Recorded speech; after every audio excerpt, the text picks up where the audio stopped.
Hadst thou stayed, I must have fled. That is what the vision said. In his chamber all alone, kneeling on a floor of stone, prayed the monk in deep contrition for his sins of indecision. Prayed for greater self-denial in temptation and in trial. It was noonday by the dial, and the monk was all alone. Suddenly, as if it lightened, an unwonted splendor brightened all within him and without him in that narrow cell of stone, and he saw the blessed vision of our Lord, with light Elysian, like a vesture wrapped around him, like a garment round him thrown.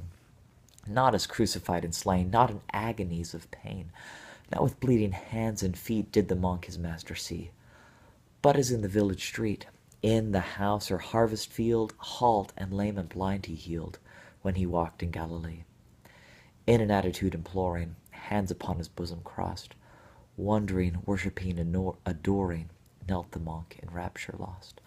Lord, he thought, in heaven thou reignest. Who am I that thus thou deignest to reveal thyself to me? Who am I that from the center of thy glory thou shouldst enter this poor cell, my guest to be? Then amid his exaltation, loud the convent bell appalling from its belfry, calling, rang through court and corridor. With persistent iteration he had never heard before. It was now the appointed hour when, alike in sun or shower, winter's cold or summer's heat, to the convent portals came all the blind, the halt, the lame, all the beggars of the street, for their daily dole of food dealt them by the brotherhood. And their almoner was he, who upon his bended knee, wrapped in silent ecstasy of divinest self-surrender, saw this vision and the splendor. Deep distress and hesitation mingled with his adoration. Should he go, or should he stay?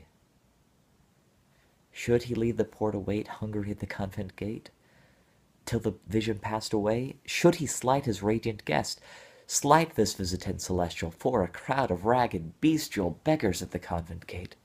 Would the vision there remain? Would the vision come again? Then a voice within his breast whispered, audible and clear, as if to the outward ear, do thy duty, that is best, leave unto the Lord the rest. Straightway to his feet he started, and with longing look intent, on the blessed vision bent, slowly from his cell departed, slowly on his errand went. At the gate the poor were waiting, looking through the iron grating, with that terror in the eye that is only seen in those who amid their wants and woes hear the sounds of doors that close, and of feet that pass them by, grown familiar with disfavor, grown familiar with the savor of the bread by which men die. But today they knew not why, seemed like the gates of paradise, seemed the convent gate to be, like a sacrament divine seemed to them the bread and wine. In his heart the monk was praying, thinking of the homeless poor, what they suffer and endure, what we see not, what they see. And the inward voice was saying, whatsoever thing thou doest to the least of mine and lowest, that thou doest unto me. Unto me.